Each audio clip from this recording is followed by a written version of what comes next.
So I think I should ask a question that neither of us can answer. What was it like to be a collector in the 90s, right? So Osama said something about the Piaget, and he said that, like only 9 watches were delivered because like your average collector would come and say, hey, like these 2 buttons, where's the chronograph? Like I see like just a cutout on the dial. Like what am I supposed to do with that, right?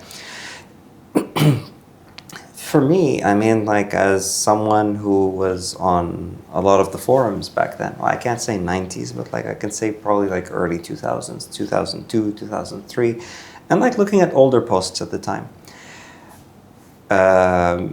It felt like to me that the average collector was way more educated than the average collector today, right?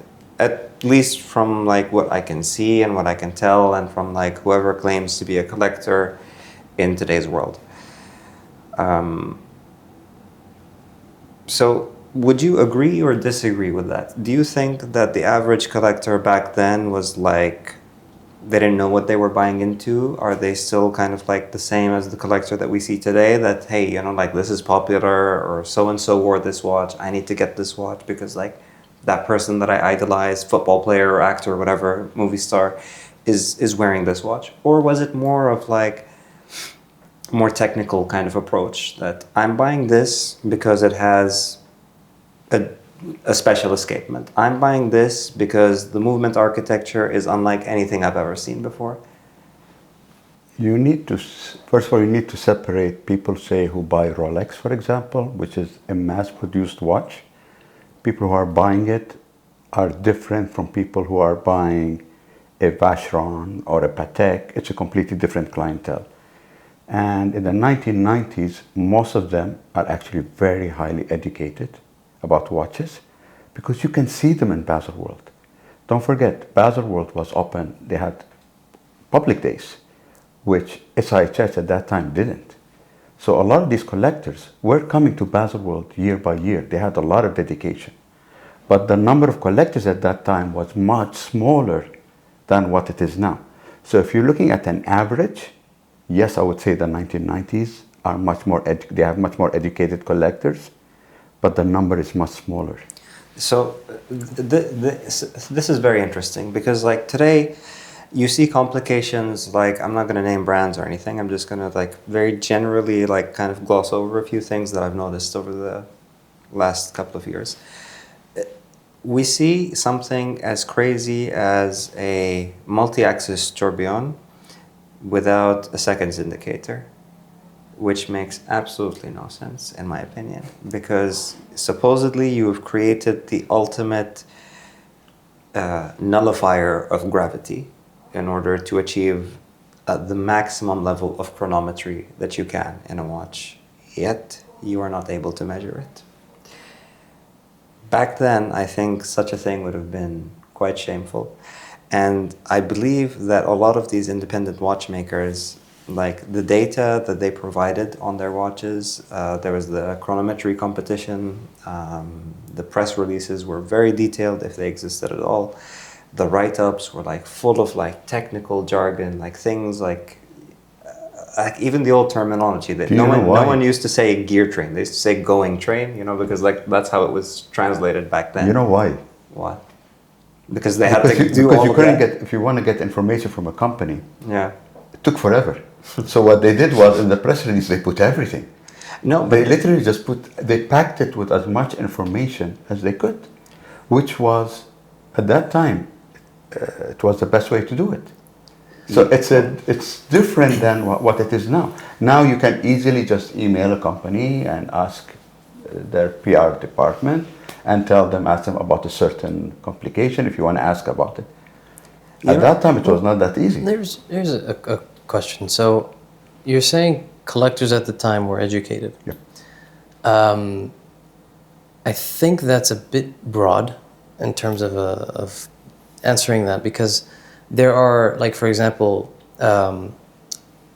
who are the people that I know at that, maybe this was in the 2000s, but there was this era where you wanted to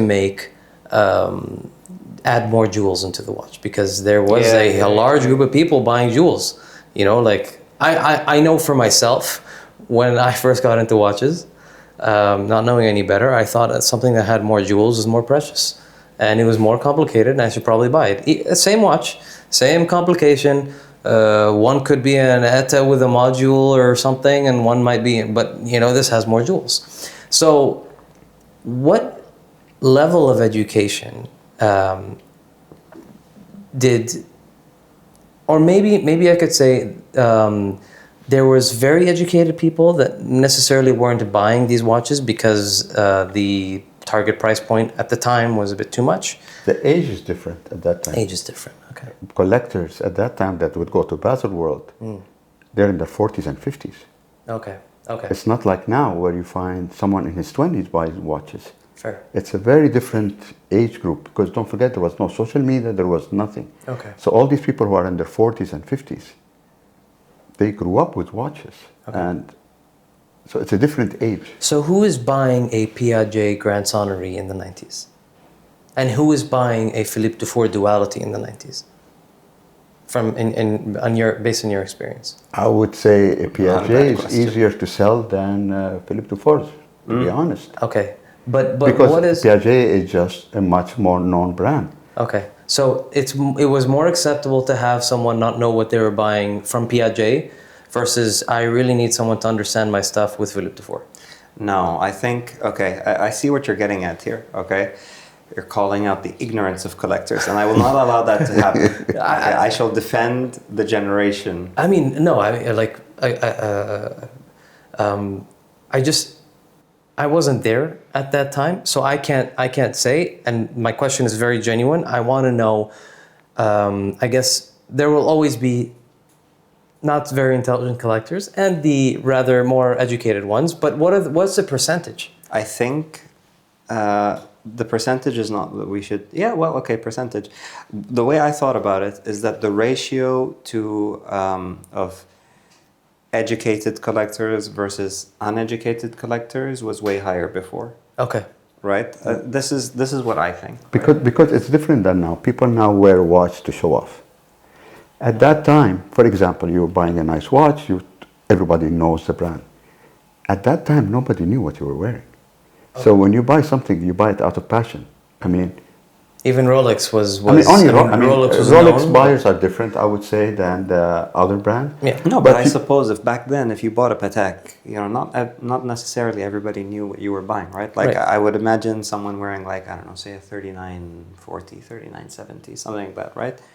Back in the 90s, and I think this guy would go probably a year with maybe 1 or 2 compliments on the watch. Can't wait to go to the forums and show them, talk about my new watch. Like the date wheel is slightly off. Yeah. Like the indicator is not like flush on the dot. Because you got no one else to talk about it. You got no one else. Yeah, you have to vent, and like there's no one in your area. Within 200 kilometers. Yeah. But I suppose this is why.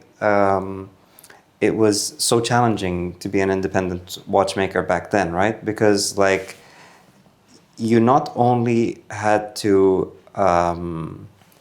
get your name out there, you had to create a reason for a collector to give you his 50,000 Swiss versus give it to Vacheron or Patek. Like assuming we're targeting only the educated collectors and not the Rolex boys. So like, the amount of work and detail and craft that would go into these watches back then, I would say is arguably way higher than the amount that goes into independent watchmakers of today on a broad scale. And I'm not naming names or attacking anyone personally, right? Do you agree with that? Do you think that there was, let's say tourbillons were more accurate back then. Minute repeaters sounded nicer back then. Perpetual calendars didn't break as much back then because like you really had to put your heart and soul into the watch to make sure that you were delivering something on par with the bigger brands. Agree. And don't forget, at that time, their production was much smaller too. There was less clients. It's a very different clientele from that time to this time. What in the 90s, do you have an idea of how like production output of Rolex and Patek, just for comparison? Because today we're sitting at, the last numbers are and this is from a few years ago, you have a million Rolex watches per year, and then Rolex Patek is more than 1 million. now. Yeah, I mean, Rolex is, I would say 1.3, maybe 1.4. Okay, and That's then a lot. and then the Patek is 60, and then that was 60 before they -ish. made A little bit more. 60,000. No, I would say 70. Okay, but then as soon as you step out of there, when you go to like Vacheron and stuff, that's where you find, and AP is just at 20,000 a few years ago. So in the 90s, I have no idea what they were even making. I can't remember. These are numbers I can't remember. Okay. You have to dust off the old CDs you have upstairs. Yes. But AP now, I would imagine 35,000 watches a year, approximately. Yeah. Sounds about Which right. is a good number, to be honest. Yeah. So And there were no boutiques back then, right? I mean, there were, but they were not in the scale of today. That was a different retail strategy back There then. were barely I any think boutiques. everything was like multi-brand, right? Yeah. Like you always had to have a retailer. It made no sense for you as a mono-brand, even like a bigger brand like a Patek or a Vacheron or an AP, like back in the 90s, to have like a flagship store somewhere, right? Like in all different parts of the world. Like why would I bother like opening like a mono-brand, like since we're talking about AP? So should I open like my own store in Russia? Nah, I should open one in Kuwait. China's growing. I don't think so. Like it was all just like, let's find a partner in these countries, like to just like put us next to Rolex, put us next to like whatever, like. It's a retailer's market at that time. Right. Right. Francois Henry Benamias, if I'm pronouncing I that. don't- I don't know how to pronounce his name, but anyways. Francois AP. Yeah, Francois AP. So he mentioned that when he was doing his when he first got into AP and he was shifted to the States, his job was literally like, because they didn't have. He would have to go to clients and to retailers door to door trying to get to sell watches out of a suitcase. Like No. Yeah. So like, tuck. Yep. Yeah, that was there. that Yes. was how Can I it was. help you? Do you have a moment to talk about AP? And he the thing is like he held grudges. It's on Hodinki. No, but it's true. Yeah, it's on it's true. Hodinki. Yeah. Okay. Yeah. Okay.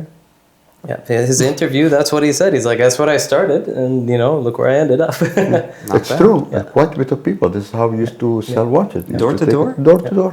And like, imagine, so for someone like him, I could imagine that in the 50s or the 60s. I couldn't imagine that as late as the 90s. how much work do you think he had to go through to slap an AP on Muhammad Ali's wrist? Fair Here's a point. guy who goes from door to door and he's like, get me Muhammad Ali's number. Like, it doesn't work back then, Okay. So yeah, he really struggled. Yep. So you had to be an excellent salesman going door to door. And today, I think the difference is that, or maybe this is a bit off topic, but if the people that are running these large brands, that are running the brand, are not salesmen, because they don't really need to do as much of that. Yeah. I mean, don't forget, it changed quite a bit. Before, say, for example, any other big brand, they would meet a retailer, and the retailer would pick what he wants. Now, things changed. Now, any of the big brands say, okay, if you want this watch, the retailer has to buy this watch and has to buy 3 unpopular watches with it. The brands are using their power to force the retailers to buy more watches. And in At the that case time, of some it was brands, not it's just- possible at that That's time. why all the This is your retailers allocation. they look so depressed at the end of the Geneva Watch Week. All of them. It's because they had to spend all that money that they didn't even want to. To get that one Daytona. yeah. And the client flips it later. Oh goodness. So like 5% profit. Yeah. So this was the 90s. I do have one more question. Yeah. Okay, and specifically for Khaled, because you were sucking your thumb back then. What made an independent brand back then stand out? Like, when you went to Basel, okay, from your memory, okay, and I know it's very difficult because like today you know who's popular, you know who succeeded, you know who didn't succeed, right? And probably you've forgotten the ones who didn't succeed. But forget what made a great collector back then, we can all speculate. But what made a great brand back then? And a very great independent brand. Artisan, independent artisan. Well, I mean... Were there brands? Like actual brands? No. No, there was... Okay, yeah, it was usually a watchmaker in charge, Yeah, right? yeah. You see, in the 1990s, not that many. I mean, when you look at it, when did the independent brand become popular? 2000. 2001. Yeah. Before 2001, barely anybody knew the independent brand. 2001, because of the Harry Winston Opus started. The Opus series really popular. Before that, nobody knew independent brands. I mean, F.P. Jones was put on the stage because of the Opus. Our work became popular because of the Opus. I mean, we can go through all of them. Yeah. It was at 2001 because Max was handling Harry Winston, and he started the Opus line. But back in the 90s, what made a brand great? Like, from your memory, like, what was the first Basel you went to? For independent brands, they're not there. Because when you go to Hall 1, I will tell you what, you go to Hall 1 in Basel World. I still remember, you go in, you have Concord on your right.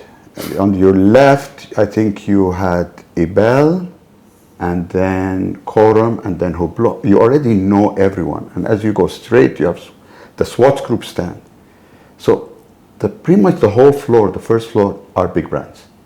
Okay. The second floor are also kind of big brands. The independent brands are in a small hall, I think Hall 3 or Hall 4. By the time the exhibition finished, you barely visited any of the other halls. I think it was 5 different buildings, not even halls. I'm talking 5 different buildings. Because don't forget, there was jewelry also there. And they had machinery also there. It's not like Watches and Wonders or SIHH, where everything is organized. Yeah. It was massive. So if you're media or you're a collector, you will not have the time to visit anything else. And this is why nobody knew the independent brands. And there's probably one thing that you might have forgotten in the 90s, which really helped, because you said there was no independent brands and these artisans were kind of scattered. Yes, there was just really one independent, well, not a brand, but just to show you how it was like a group, the AHCI. The AHCI at Basel was where you were going to find all these names, and it acted as one group. And so that was, I think without that, much of this would have been completely lost, because you had these guys, no one could afford, they were supporting each other. And when the AHCI was created, that helped, you know, at least I can imagine at Basel, which I wasn't there, but they were exhibiting together so they could have a space together. And that was the only means of support that they had, the AHCI, which today isn't as prominent. It's not the same as before. No. It's not even close. No. I mean, no. No one needs to be a member of AHCI anymore, right? We'll get to why. I have so much I want to say. Control. We're almost there.